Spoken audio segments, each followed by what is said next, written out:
At the family barbecue, I saw my son's toys burning in the fire. My brother smirked. He needs to toughen up. I grabbed my kid and walked out. The next day, my dad showed up, begging me to save my brother's job.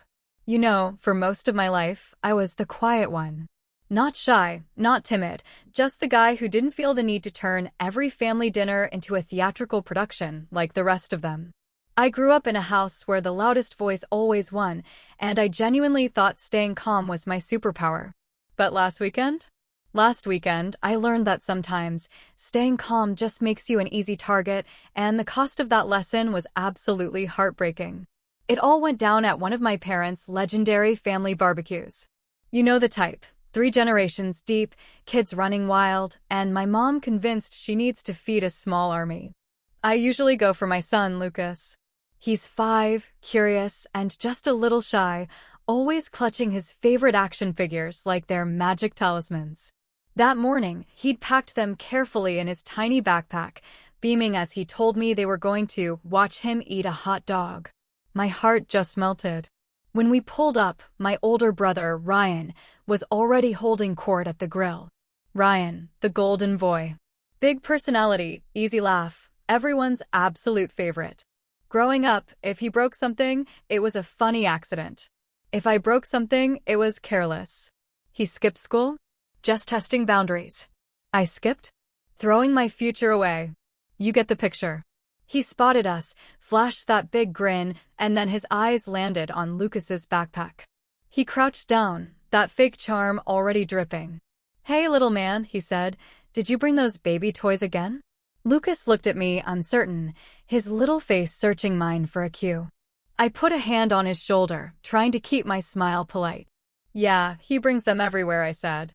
Ryan straightened up, letting out a laugh loud enough to make the nearby ants giggle like he'd just delivered the punchline to a harmless joke. "Gotta toughen this kid up," he boomed, "before kindergarten eats him alive." I forced a small smile, but deep down, something in my stomach twisted. It was just the beginning. The rest of the afternoon blurred into a haze of sizzling burgers, clinking bottles, and the usual barrage of casual jabs disguised as family banter. "Still working that boring office job, Kev? When are you giving Lucas a sibling? Remember when you were afraid of the lawnmower?" I'd trained myself to let most of it slide, but that day it was just wearing me down. Then, as the sun began to dip and people started drifting towards the fire pit, I heard it. Lucas's cry. Not the tired, whiny one, but that panicked, gut-wrenching sob that makes every single muscle in your body lock up. I sprinted toward the fire pit, and then I froze. In the middle of the flames, blackened and melting, were Lucas's toys. His action figures. The ones he'd been clutching all day. He stood there, hands outstretched, tears streaming down his face, as if his 5-year-old brain just couldn't process the horror of what he was seeing. And right next to him, grinning like it was all some hilarious prank, was Ryan. "Relax," Ryan said, holding up his hands, like I was the one overreacting. "Kids gotta learn the world's not always nice. Better he cry here than at school." Something in me just snapped. I didn't yell. I didn't throw a punch. I just scooped Lucas up, grabbed our bag, and walked straight to my car. Not a single word left my mouth. Behind me, I heard my mom calling my name, my dad muttering something about me being too sensitive, and then, worst of all, Ryan's laughter. I drove home in a choked silence, Lucas hiccuping softly in the back seat, clutching the one toy that had been spared because it was in his pocket. When we finally got home, I knelt in front of him, wiped his face, and promised him we'd buy new toys tomorrow. He nodded, but his little body was still shaking. That night, I lay awake, staring at the ceiling, replaying the scene over and over, feeling the anger in my gut settle into something heavier, colder. The next morning, I was making pancakes for Lucas when I heard a knock. It was my dad, but he didn't look angry. He looked worried. "Kevin," he said, lowering his voice like this was some secret meeting. "I need to talk to you about Ryan. It's serious." And that's when he dropped the bomb that made me put down the spatula, sit down at the table, and really listen for the first time in a long time. Dad didn't waste any time. He just came in, sat down at my kitchen table like he owned the place, and folded his hands. Look, Kevin, he started, using that tone he always adopts when he thinks he's being oh so reasonable. Ryan's in a bit of trouble at work. Something about a client deal going wrong. His boss is talking about suspension, maybe even firing him. He paused, then looked at me pointedly. And, well, I know you have connections in that company. I blinked. Wait, what? You used to work with their main supplier, right? You know people there. Maybe you could put in a good word. Explain that Ryan's a good guy, just impulsive. I just stared at him. A part of me actually wanted to laugh. Yesterday, my son's beloved toys were literally burned because my brother thought it would be character building. And today, my dad was asking me to save Ryan's job. You're serious? I asked, my voice barely a whisper. Dad frowned, as if my tone was the real problem here. Of course, I'm serious.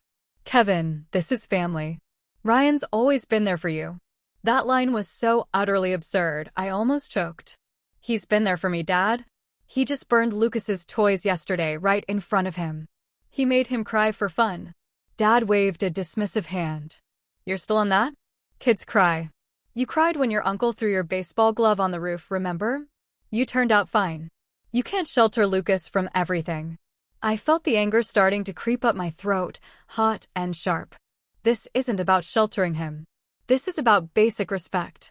Ryan crossed a line yesterday. Dad sighed, like I was the difficult one. Kevin, don't make this bigger than it is. You know how Ryan is. He jokes. He pushes buttons. You've always been too sensitive about these things. There it was. That word. The one that had been thrown at me my entire life. Sensitive. As if caring about my kids' feelings was some kind of character flaw. Dad, I said slowly, deliberately. I'm not calling anyone for Ryan. If he messed up at work, that's on him. His jaw tightened. So, you'd let your brother lose everything over one mistake? Do you know what that would do to Mom? To this family?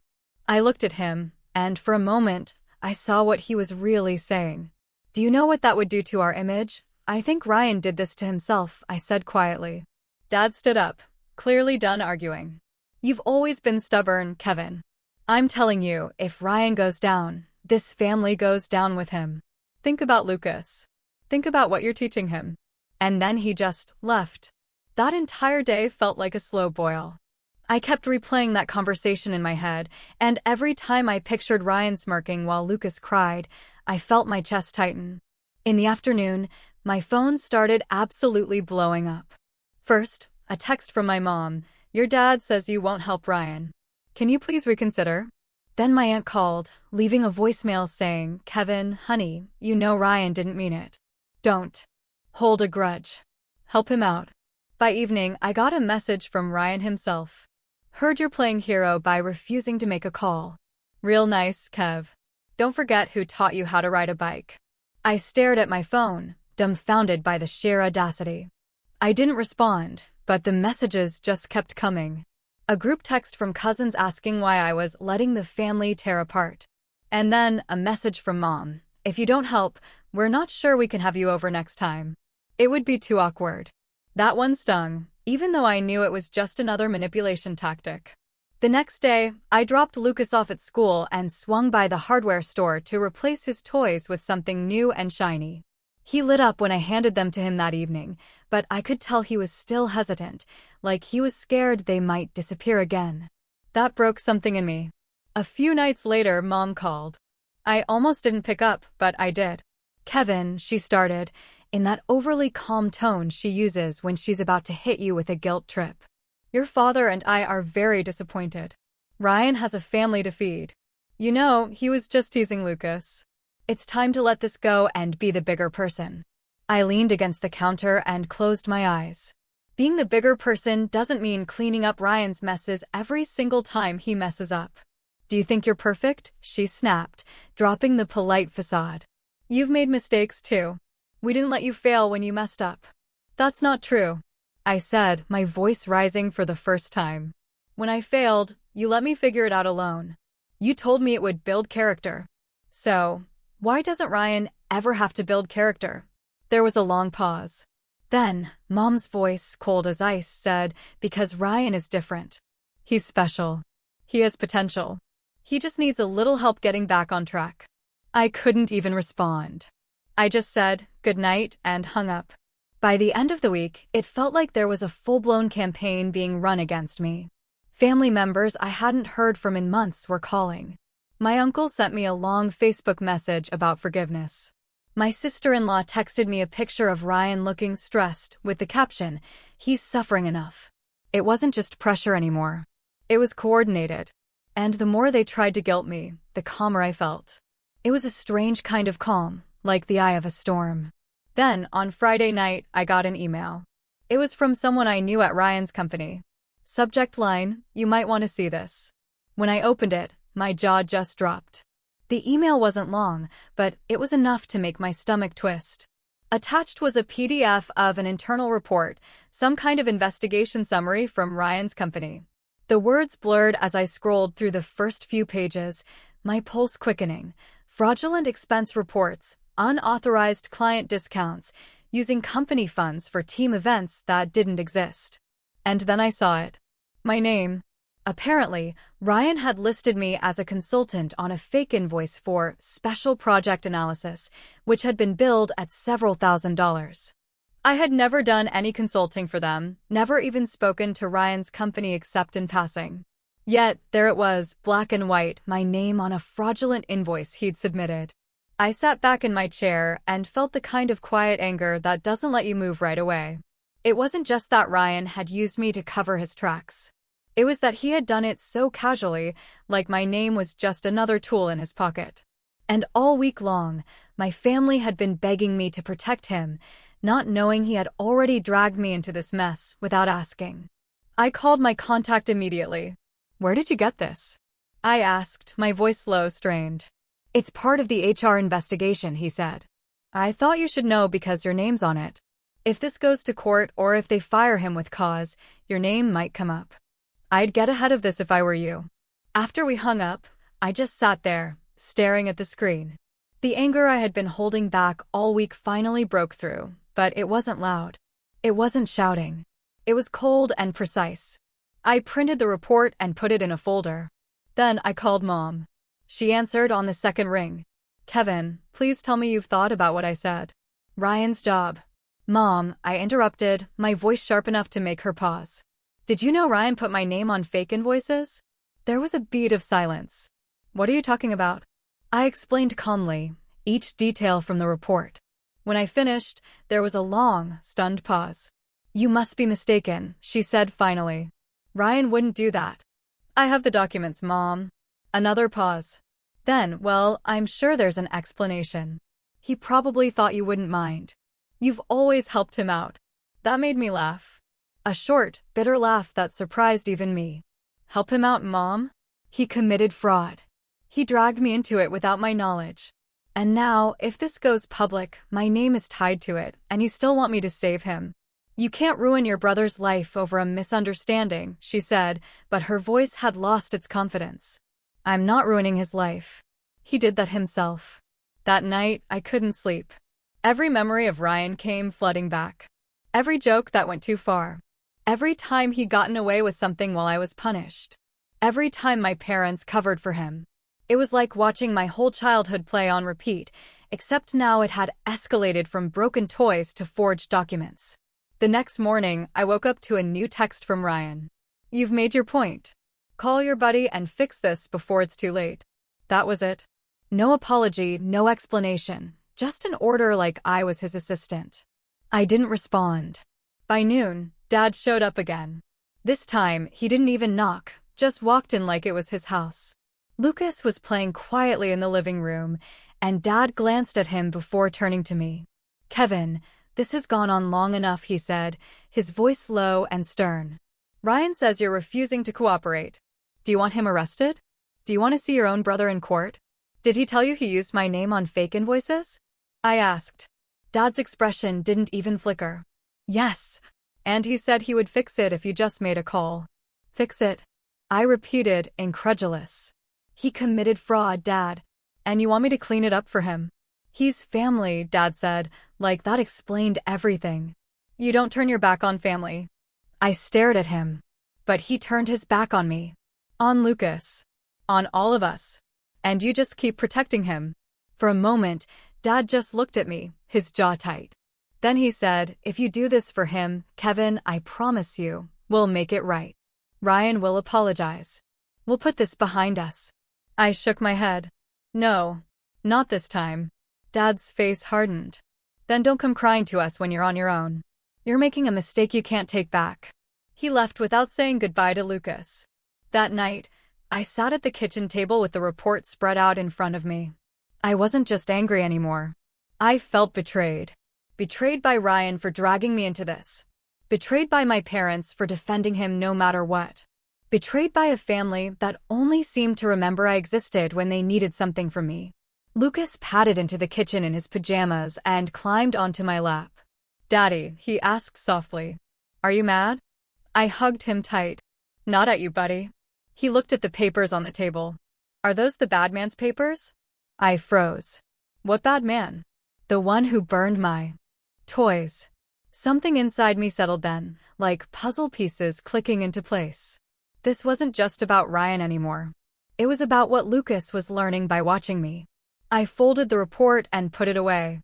The next morning, I made a call, not to save Ryan, but to set up a meeting with someone who could make sure my name was cleared completely.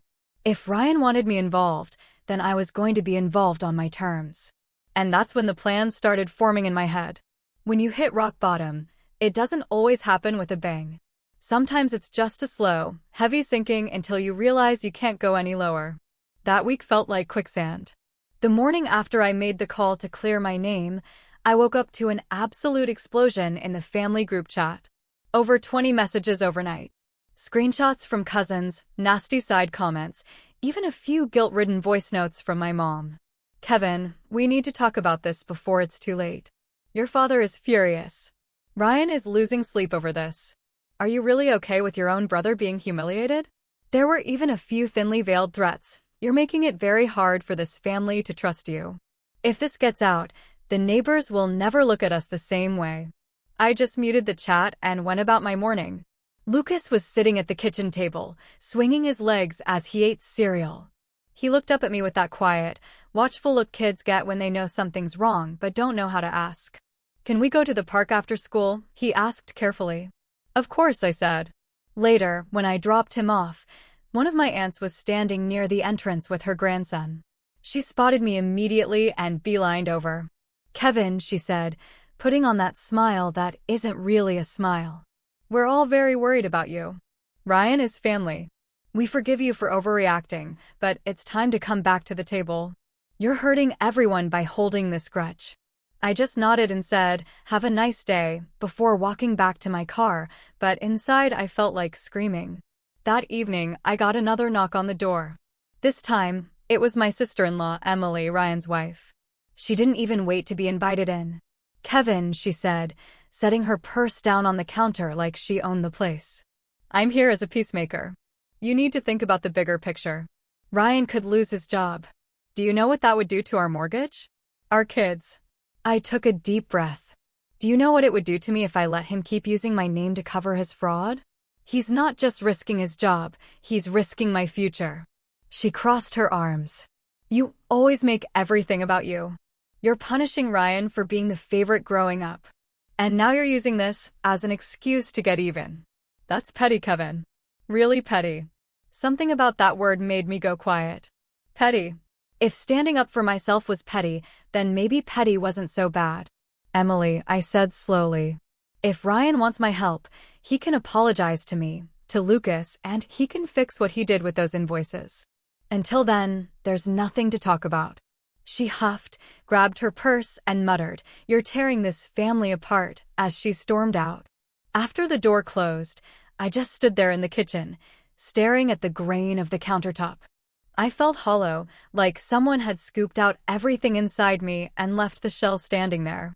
That night, I put Lucas to bed early and sat on the couch in the dark. No TV, no music, just the hum of the fridge and the occasional car passing by outside. I thought about every time I had stayed quiet in the past to keep the peace. Every time I had told myself it wasn't worth the fight, and where had that gotten me? My name on fraudulent paperwork, my kids' toys in a fire, and my entire family acting like I was the villain for not fixing someone else's mess. Around midnight, I got a call from Dad. I didn't answer. 10 minutes later, a text came through. "If you go through with this, Kevin, don't bother coming to Christmas." I stared at the screen for a long time before setting the phone face down on the table. For the first time in my life, I realized I didn't care if I wasn't invited. The next few days were quiet, but not in a peaceful way. More like the silence right before a storm hits. The group chat eventually went from begging to passive-aggressive memes and quotes about family unity. I stayed out of it completely. Instead, I started planning. I called a lawyer friend to ask what steps I needed to take to protect myself legally. I gathered every document with my name on it, scanned and saved them. I wrote down dates, times, conversations, anything that might be relevant later. I also started thinking about distance, not just emotional, but physical. If this was the level of manipulation I could expect any time Ryan messed up, maybe it was time to put some real space between us. I began quietly looking at job postings in another city, even a few out of state. It wasn't a decision yet, but the idea felt strangely freeing. One evening while I was sorting papers, Lucas climbed onto the chair beside me. "Daddy," he asked, holding up a drawing. It was him and me holding hands with a big sun over our heads. In the corner, there was a scribble of fire with a sad face next to it. "That's us," he said proudly. "And that's the fire. But see, we're okay." I swallowed the lump in my throat. "Yeah, buddy, we're okay." After I tucked him in, I sat back down at the table and looked at the pile of documents. For the first time, I didn't feel powerless. Rock bottom wasn't just a low point.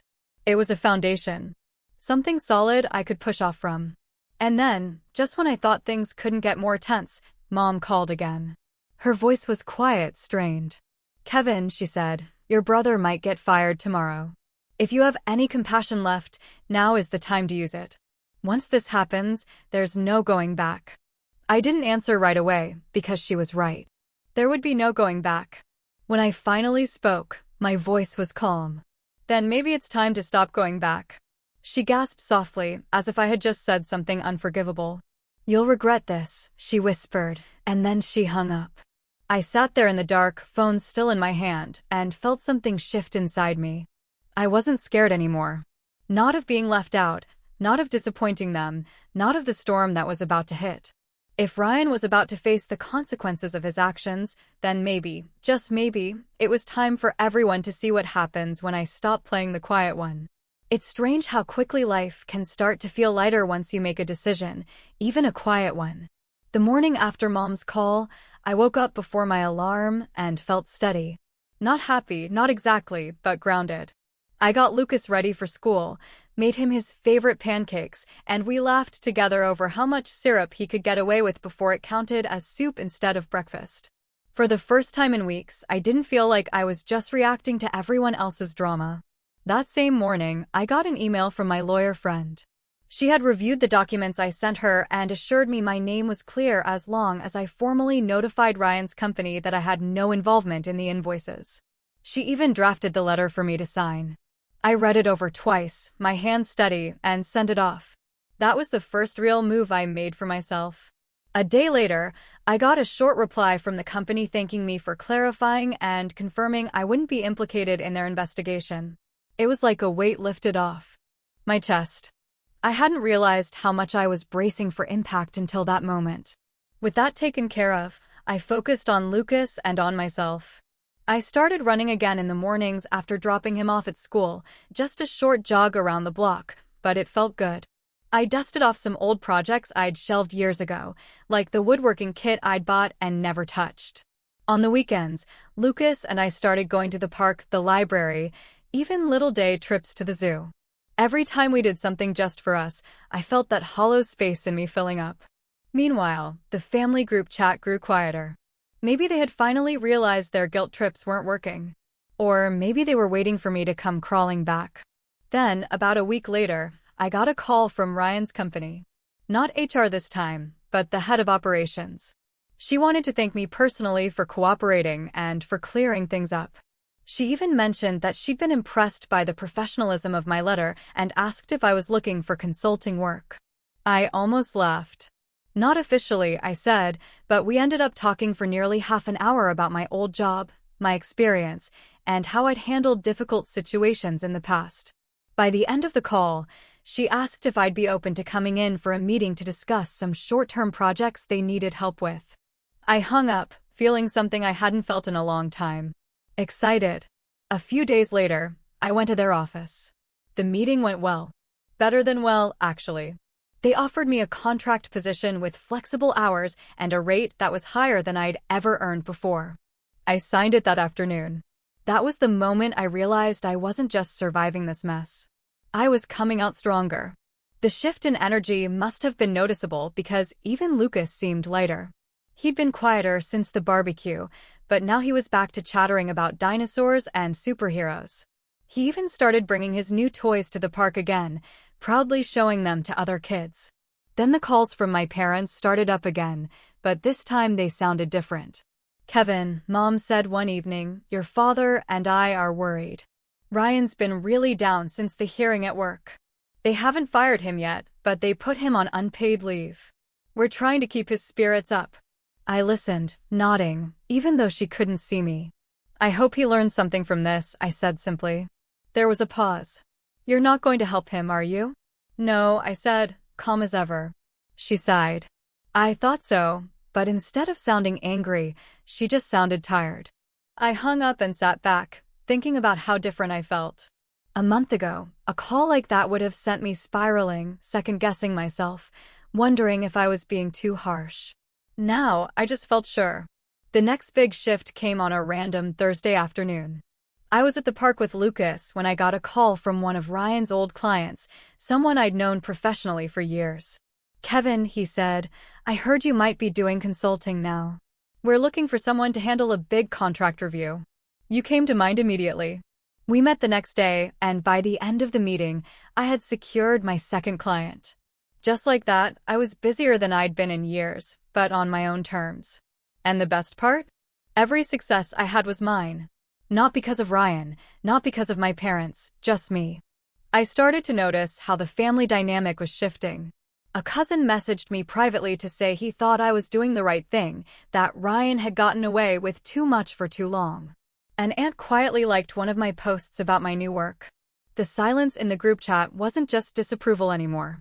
It was curiosity. By the second month of my contract, I had built enough income to start seriously considering moving. I began looking at houses in a quieter neighborhood where Lucas could have a yard to play in without me worrying about family dropping by. One evening, after a long but satisfying day of work, I was sitting on the porch watching Lucas chase fireflies when my phone buzzed. It was a message from Ryan. "Congrats on your new gig. Must be nice to profit off my misery." I stared at the screen for a long time before typing back. "No, Ryan, it's nice to profit off my own work." Then I set the phone down and went back to watching Lucas laugh under the fading sky. It was in that moment that I realized the balance had shifted. For the first time, I wasn't the one on the defensive. I wasn't just reacting. I was choosing what happened next. And maybe, just maybe, it was time to stop simply protecting myself and start holding Ryan accountable in a way that would make sure he never dragged me or Lucas through something like this again. Because rising wasn't enough anymore. It was time to make sure no one ever tried to bury me again. Momentum has a way of building on itself. Once I stopped trying to please everyone, opportunities started opening like doors in a hallway I hadn't realized I was standing in. The consulting contract with Ryan's company led to another project and then another. Within a few weeks, I was invited to sit in on their quarterly review as an independent advisor. Walking into that meeting felt surreal. I wasn't just a bystander anymore. I was a professional voice in the room, someone they were paying to listen to. And as fate would have it, Ryan's department was one of the key topics on the agenda. I sat quietly as the head of HR laid out their findings: multiple policy violations, falsified documents, client complaints, and misuse of company funds. The leadership team discussed next steps, which included termination pending legal review. Then someone asked if they should bring in outside counsel since one of the fraudulent invoices included a third-party name, mine. The head of operations turned to me. "Kevin already cleared this up," she said. "We have his statement on file, and it's airtight. He's not involved. If anything, he's been helpful in making sure we understand the scope of what happened." Everyone nodded. In that moment, I realized two things. One, I was fully in the clear. And two, I was sitting in a position where I could influence what happened next. Not by lying or manipulating, but simply by telling the truth clearly, calmly, and in front of the right people. After the meeting, the head of operations pulled me aside. "Off the record," she said, "Ryan is lucky this isn't a criminal referral yet. If you hadn't clarified your position, we'd have had to escalate it to legal authorities. You saved yourself a massive headache." I nodded, feeling the weight of what could have been. "What happens now?" I asked. "We'll finish the internal process and likely cut ties. If he's smart, he'll resign before that happens." That night, as I sat on the porch watching Lucas play, I realized I was holding a kind of power I'd never had before. Not over Ryan's life exactly, but over how the story was going to end. A week later, I got another message from Ryan. This one longer than the last. "You've really done it this time. They're about to fire me. If you had just made one phone call, none of this would have happened. Do you get some kind of sick satisfaction out of watching me lose everything?" I didn't respond right away. Instead, I went back inside, opened my laptop, and started writing. Not to Ryan, to myself. I wrote down every incident I could remember of Ryan's behavior over the years. The times he humiliated me at family gatherings, the times he made me take the blame for things he did, the countless jokes at my expense, the years of my parents excusing him while holding me to a higher standard. It wasn't for revenge yet. Not exactly. It was so I could see the whole picture. When I finished, I sat back and read through the pages. For the first time, I didn't feel like the quiet, overlooked kid anymore. I felt like someone who had been keeping receipts his entire life, and now finally had a reason to use them. Then something unexpected happened. One of my cousins, the same one who had messaged me privately weeks ago, sent me a link. It was to a local business forum where Ryan's name had been mentioned. He had been trying to start a side business on the sly using family connections to get investors. But the thread was full of comments from people saying they'd been burned by him, that he had taken deposits and never delivered. I scrolled through the posts, each one a little worse than the last. Angry customers, former partners, even an employee or two who claimed he still owed them money. This was bigger than I realized. I called my cousin. "Where did you get this?" "Heard about it through a friend," he said. "Figured you'd want to know. Looks like Ryan's been in deeper trouble than anyone's admitting." After we hung up, I sat back in my chair thinking this wasn't just a family problem anymore. Ryan was burning bridges everywhere, and eventually someone was going to hold him accountable. Maybe in a way none of us could protect him from. I spent the next few days quietly gathering information. Not in a vindictive way, but in a methodical, careful way. Screenshots of posts, copies of public complaints, records of the fraudulent invoices. I even started talking to a financial advisor about setting up a trust for Lucas, one that no one in my family could touch or interfere with. If I was going to cut ties, I wanted to make sure my son would always be secure no matter what drama erupted later. Then the moment that truly shifted everything happened. I got a call from one of Ryan's old clients. Not the one who had offered me work, but another one I barely knew. They asked if I'd be willing to take over a contract Ryan had mishandled. "We'd rather work with you," they said bluntly. "You have a reputation for being steady. We can't afford more chaos." I accepted. And just like that, I wasn't just surviving this storm. I was benefiting from it. Ryan's downfall was directly creating opportunities for me. That weekend, I took Lucas to a small fair just outside of town. We rode the Ferris wheel, ate cotton candy, and for the first time in months, I felt like myself again. On the way home, my phone buzzed. A new message from Dad. "Ryan is coming by tomorrow. We need to talk as a family.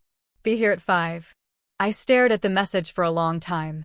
Then I smiled, because now, for the first time, I didn't feel like I was walking into an ambush. I felt like I was walking into an opportunity. I showed up at my parents' house 5 minutes early just to watch them squirm. The driveway was already full, My dad's truck, Mom's SUV, Ryan's car parked at an angle like he still owned the place. Lucas was with a sitter for the evening. This wasn't a night for him to be here. When I walked in, the smell of roast beef filled the house, like they were trying to make the evening feel normal. Mom met me in the hallway, wringing her hands. "Kevin," she said in a hushed tone. "Thank you for coming. Let's keep things civil tonight." I nodded once. "That's up to Ryan." She didn't like that answer, but she didn't argue. When I stepped into the dining room, Ryan was already seated at the head of the table like a king holding court. He looked tired, dark circles under his eyes, hair a little messier than usual, but there was still that arrogant set to his jaw. "Kevin," he said, leaning back in his chair. "Glad you could make it." I didn't sit right away. Instead, I placed a manila folder on the table in front of me and stayed standing. "What's that?" Dad asked, frowning. "Documentation," I said simply. "Before we talk about anything, I want to be very clear about where I stand." Ryan smirked like this was all a performance for my benefit. "Go on, little brother. Let's hear it." I opened the folder and slid the first document across the table, a copy of the signed letter I'd sent to his company clearing my name. "First," I said, "I'm officially no longer associated with your investigation at work.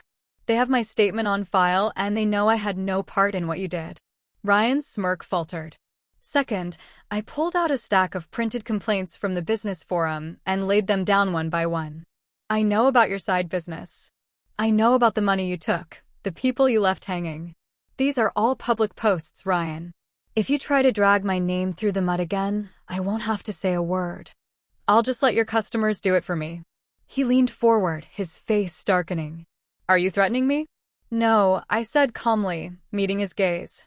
"I'm promising you that I won't let you take me down with you ever again." For a moment, the only sound in the room was the quiet clinking of Mom nervously rearranging silverware. Dad cleared his throat. "Kevin, this isn't necessary." "It is," I cut in. My voice was steady, not loud, but it stopped him cold. "For years, I've watched you all excuse Ryan's behavior. I've let it slide when he humiliated me, when he sabotaged me, when he hurt Lucas. I stayed quiet to keep the peace. That ends tonight." I reached into the folder one last time and pulled out a copy of the trust paperwork I'd had drafted for Lucas.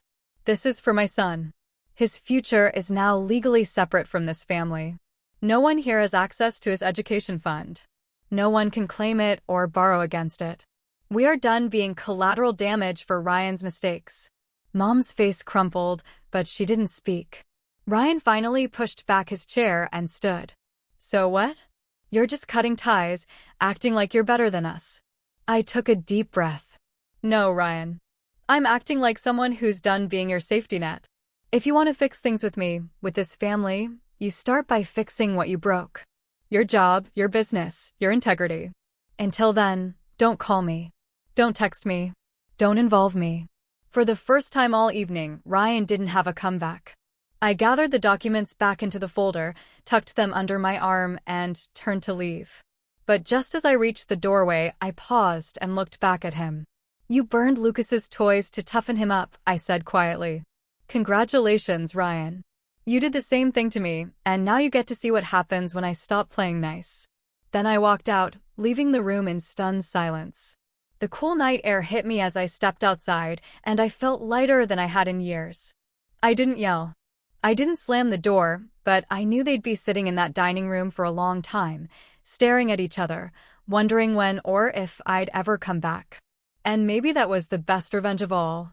Not vengeance, but freedom. But as I drove home, something unexpected happened. My phone buzzed with a new message. It was from one of Ryan's former clients, the one who had first warned me about the invoices. "We just heard Ryan is trying to start over somewhere else." The message read, "Do you want to know where?" I stared at the screen, my fingers hovering over the reply button, because maybe I wasn't finished just yet. I didn't reply to that message right away. I sat on it for a night, turning it over in my mind. Part of me felt like I'd already said everything that needed saying. I'd drawn the line, reclaimed my name, and walked away. But the other part, the part that had watched Lucas cry at that barbecue, the part that had spent years biting my tongue, knew this wasn't just about me anymore. The next morning, I sent a simple reply. Yes, tell me where. What I got back made my eyebrows go up. Ryan hadn't just tried to start over. He had applied for a job at another company in the same industry, one that handled sensitive client accounts. And according to my contact, he had conveniently left out his suspension and ongoing investigation on the application. I didn't need revenge for revenge's sake. But if someone else was about to put their trust and their money in Ryan's hands, they deserved to know what they were signing up for. So I gathered everything. The report clearing my name, the public complaints, the documentation I had. I sent a calm, factual email to the hiring manager at that company. No emotional language, no character assassination, just verifiable information that their candidate had an unresolved history of misconduct with a direct financial impact. I didn't expect a reply, but a week later, one landed in my inbox. Mr. Daniels, thank you for bringing this to our attention. After reviewing the information, we have rescinded Mr. Ryan Daniels' job offer. Please be assured that your identity will remain confidential. I sat back and exhaled slowly. That same afternoon, my phone rang. It was Ryan. What did you do? His voice was tight, almost panicked. I told the truth, I said calmly. You just cost me my chance to start over. No, I corrected. You cost yourself that chance. I just made sure no one else got blindsided the way I did. He was quiet for a long time, and for once, I didn't feel the silence for him. You think you won? He finally spat. No, I said. I think I stopped losing. And then I hung up. After that, the family calls slowed to a trickle. At first, they tried one last round of guilt tripping. You've gone too far this time. Ryan's at his lowest point. But when they realized I wasn't biting, the silence settled in like dust after a storm. 2 weeks later, I got another call from the head of operations at Ryan's old company. Kevin, she said, I thought you'd want to know. We concluded the investigation. Ryan has been officially terminated for cause. We're also pursuing recovery of funds through legal channels. Thank you for telling me. There's one more thing, she added. If you're open to it, we'd like to extend your contract, possibly turn it into a permanent consulting arrangement. You've been instrumental in helping us clean this up. I accepted. That weekend, I took Lucas to the park again. He was running ahead of me, holding his favorite toy, laughing as the late afternoon sun turned the grass gold. Watching him, I realized that the house felt quieter lately, but not in the heavy, suffocating way it had before. This was a good quiet. A clean quiet. A few days later, I got a text from Mom. Your father and I are sorry for how things turned out. We miss you and Lucas. We'd like to start over when you're ready. I didn't respond immediately. I sat with it for a while, letting the weight of those words settle.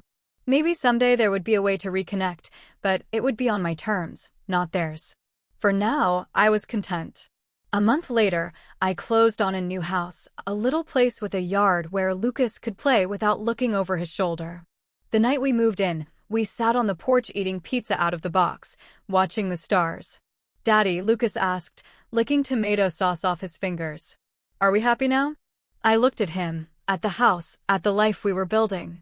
Yeah, buddy, I said softly. We are. That night, as I locked up the house and turned out the porch light, I realized something. Ryan had thought burning Lucas's toys would make him tougher. It did, just not in the way he expected. Because I wasn't the quiet one anymore.